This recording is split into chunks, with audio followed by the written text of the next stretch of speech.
I looked at her and I knew right away that she was going to be my enemy for the next few months, just like all the others were. Her name was Ava. She looked stunning with her good-looking features and amazing athletic body. She obviously takes care of herself. But no, I won't let her get close to my dad. You see, my dad is rich. And by rich, I mean he could afford renting an entire island for 2 weeks just to relax. And no, he didn't inherit any of his money. He worked his way up from an ordinary salesman to a well-respected CEO who owns multiple companies. That's why I'm very cautious about the women who approach him. Gold diggers are everywhere, and if I don't pay attention, one of them might seduce him and get half of his money. Or worse, she might kick me out of the house if they fall in love and get married. Oh, you're asking about Mom? Mom passed away when I was 8 years old. She had cancer, and when the doctors found out about it, it had already spread throughout her body. It was too late for chemotherapy or any other treatment. Both Dad and I were devastated after her death. And here we are. Dad brought Ava with him. He looked happy when he introduced her to me. Hello, Caitlin. Come meet Ava. She works in fashion, and we may have business together. Ava smiled and said, Hi, Caitlin. I heard so much about you. Nice to meet you. I didn't smile back. I just stared at her with utter aversion. So Dad already told you about me? Ha! A whole minute of awkward silence passed while I was picturing her getting chased and bitten by my dog Jojo. This is nice. But then I had a fake smile on my face and said, Oh, really? Nice to meet you too.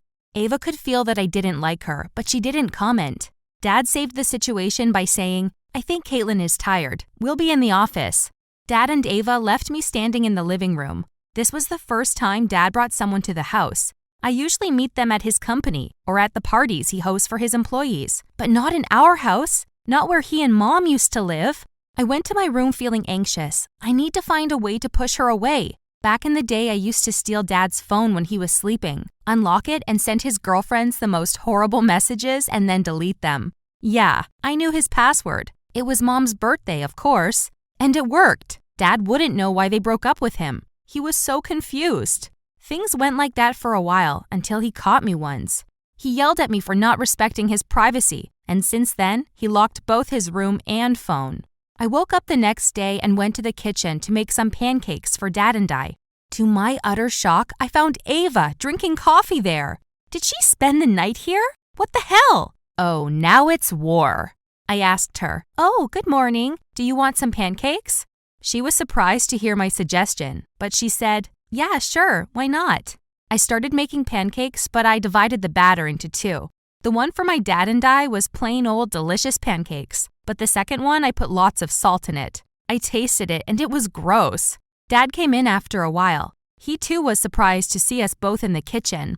I told them that I'll be bringing their breakfast. He was suspicious of me, but he didn't say anything. I told them with a fake happy tone, Go sit in the living room. I'll bring breakfast to you. And so I put the pancakes on plates with 3 glasses of orange juice. Ava's cup was garnished with a bit of black pepper. She needs to know what being shady tastes like. We started eating and I watched Ava's face turn into utter disgust. She choked when she ate the pancakes, and when she drank the orange juice, she started coughing hard. She almost spit her drinks out. I was laughing hard inside, but I just had my poker face. I watched Dad panicking, asking her, Are you okay? Is there something wrong with the food?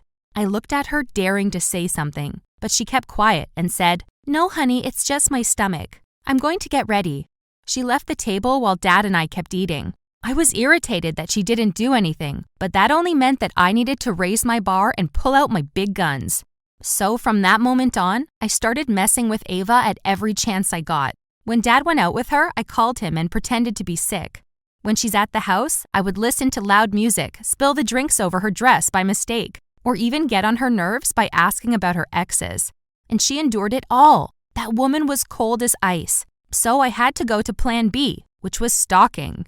If I wanted to get rid of her for good, I need to know her secrets.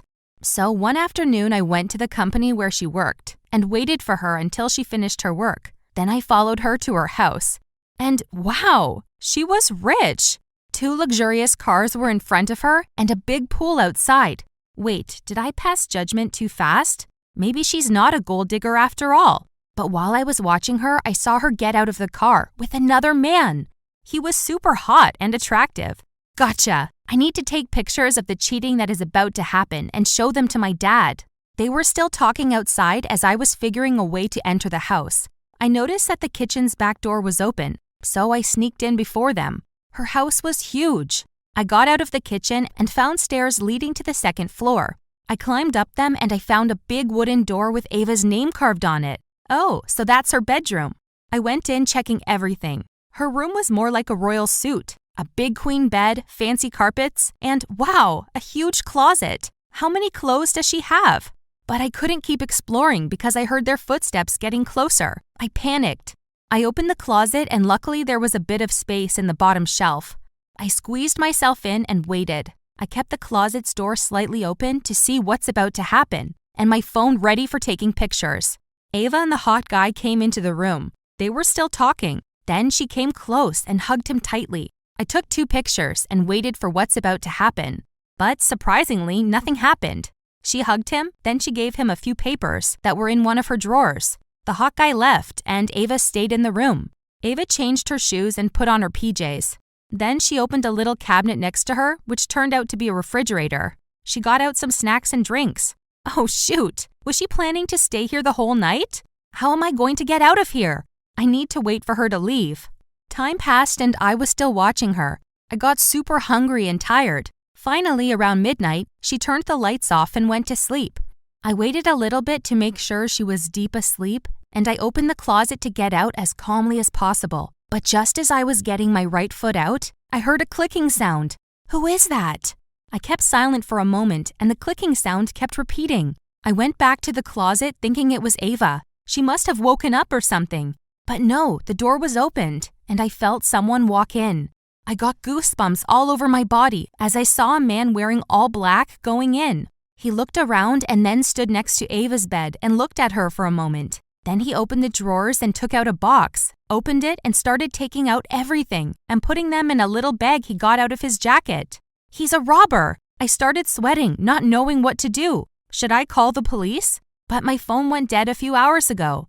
Should I wake her up or keep it cool until he goes out? But I didn't have the time to think about all of that because the robber came straight to the closet where I was at. And as he was reaching his hand to open the closet over me, I screamed out at the top of my lungs, "Ava, wake up! A robber!" I pushed the door and kicked him. The robber was taken aback by my loud voice, and he fell on the ground. I ran straight to Ava's bed. She opened her eyes, annoyed and confused. I screamed at her, "Get up! You are in danger!" Ava woke up, but it was too late to run away. The robber was already up on his feet coming towards us. He looked pissed. I looked and saw a vase. I held it up and threw it at him. It fell on the floor next to his feet. Ava yelled at me, "Not this one, you idiot! It cost me $2,000. Really? Right now? The robber walked towards us, and that's when Ava had her serious face on. She stood in front of me and asked me with a strict tone, "Stay behind me." And just like in movies, I saw her fight that robber. It was clear that she'd been studying martial arts all her life. She punched and kicked him like a badass. In 2 minutes, he was on the ground and she was sitting on his back. She looked at me and said, "Get the duct tape, it's on the kitchen counter." I was startled, but I said, "Oh, yes, coming." I ran downstairs as fast as I could and I got the duct tape. I knew where the kitchen was. I entered the house from the back door. Ava tied his hands and his legs so we couldn't move. Then she called the police who arrived quickly. Ava was still talking to the police when Dad showed up. I burst out crying when I saw him. Dad ran to me looking worried and said, "Where the hell have you been? I was worried about you. I called you like 1,000 times." Oh, now he'll ground me. I started sweating, not knowing what to say, but I heard Ava's voice coming from behind. She was spending the night with me. You know we needed a girls' night out. I was surprised and I looked at Ava with eyes full of gratitude. Dad was suspicious. He didn't believe her, so he asked again, "Are you sure? She didn't bother you or something?" And Ava responded confidently, "Oh no, she actually saved my life. She saw the robber coming." Dad was silent for a while. He didn't know what to say. Ava left us again to check something with the policeman. And I said, "Hey Dad, I'm sorry for everything. It's just, I miss Mom." I burst out crying one more time. Dad hugged me tightly. "Me too, sweetheart. Me too." At the end of the night, Dad and I got back home. I couldn't sleep before I sent a long message to Ava expressing how sorry I was and thanking her for what she did. I know that clinging to Dad was just because I was lonely and I needed to let my dad live his life like he deserves. Right now, Dad and Ava are getting ready to marry, and I'm ready to go to college. I feel so much better thinking about my future, not Dad and his relationships. Oh, about that hot guy, he was Ava's ex. He came to take their divorce papers.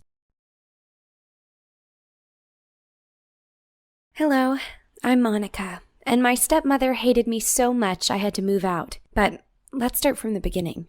My mom died when I was around 3 years old, and it made my dad miserable because he loved her very much. For years, he was single, not even daring to start dating again. But when I was 14, he met Taylor.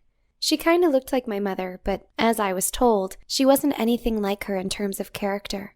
My dad asked me if I would be okay with this, and of course, I said yes because I wanted him to be happy. Soon they married, and Taylor moved in with us, together with her son James, who was 12 at the time. At first, everything was all right. My dad and Taylor loved each other very much, and James was quite easygoing. I hadn't seen my dad so happy in years. But soon, I started to notice how Taylor was manipulating him. She would always make him adapt to her lifestyle, and if she did something wrong, she turned everything around so it was my dad who was at fault. I wasn't having any of it, and Taylor disliked my attitude and started treating me badly and always blaming me if something happened. Even if James did something, it was my fault. For example, she would get angry at me because I didn't wash the dishes, even if there was only one dirty plate, and James ate from it. It was me who got lectured by Taylor, and that's the least of things she would say or do. At first, my dad was trying to defend me, but she eventually made him think that she was right and I was a spoiled, ungrateful kid. She told me that I was stealing our money, and it wasn't true. And I don't know where she got this idea from. By this point, our entire family turned on me. Taylor was as condescending as ever, and if I tried to defend myself, my dad would go, "Don't talk with your mother like that." I, of course, answered, "She is not my mother and she never will be," which would make my dad angry. And James listened to all of this and started to see me as a villain too, and Taylor was turning him against me as well. Why did Taylor do that? I guess she didn't like how much attention my father was giving me, which was understandable because I am his daughter. Ugh! Seeing how Taylor took over our lives, I tried to talk to Dad, but he wouldn't listen. So I approached my grandparents, explained them the situation, and asked if I could move with them. They said yes, and they also disliked Taylor very much. I moved out. Both me and Taylor were happy about it. Living with my grandparents had its own difficulties, but it was way better than living with Taylor. My dad would call me every day and visit every weekend at first, but then he called and visited less and less, probably because Taylor was whining about how he didn't love her. My dad was trapped, but it was his decision, and while I still loved him, I couldn't simply overlook how he treated me. After a year, it felt like I wasn't part of the family at all, and I saw my father 2 times a month at best. At worst, it could go for 2 months without him meeting with me. One day he called me and said, "Honey, please come home. I talked with Taylor and she is okay with that." Seriously? Taylor is okay with that? I rudely answered my father, "I would never even step into the house while she is still there." I expected my father to call, to apologize, to try to fix that, but it never happened. I understand that he was afraid to be lonely again, and I didn't mind him having a woman, but it wasn't okay how she treated me. Nothing helped, even when my grandparents tried to talk about it with him, so I completely gave up on it. 2 years had passed since, and he was still with her, and he was miserable again. By this point, I felt like my grandparents were my parents, and I had a lot of things going on in my life. My first serious boyfriend, school, and other stuff, so I didn't even think about it anymore. One day, to my surprise, James wrote me on Facebook. He was saying how sorry he was about how I was treated and that he didn't understand it at the time, but he wanted us to be friends, or at least not be enemies. I asked him what made him do that, and he told me all about his mom, Taylor, and how she only got crazier with time. Later, I met with James, and I was honestly proud of him because he was such a smart, good guy. He said that my dad was much better to him than his real dad ever was, and Taylor was mad every time he took his side. He said that he saw that father was tired, and maybe someday he would finally separate with her. James wanted us to be friends, even siblings, and support each other. And even if Dad and Taylor separated, he wished to stay in touch. I don't know what will happen in the future, and I'm still hurt about losing my dad. But at least I found a new family member who is a good person. I really miss my dad. Before Taylor, he was the best dad anyone could ever wish for. I hope that one day he would realize his mistake and that we can be a family again. We can be a family again. We can